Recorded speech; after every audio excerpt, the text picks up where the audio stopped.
Today we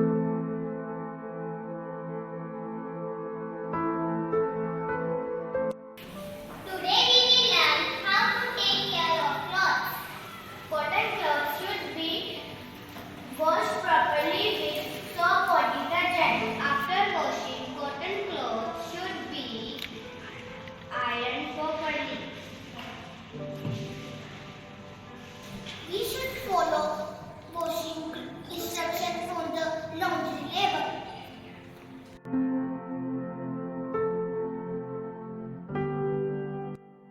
Clothes should be stored properly when not in use.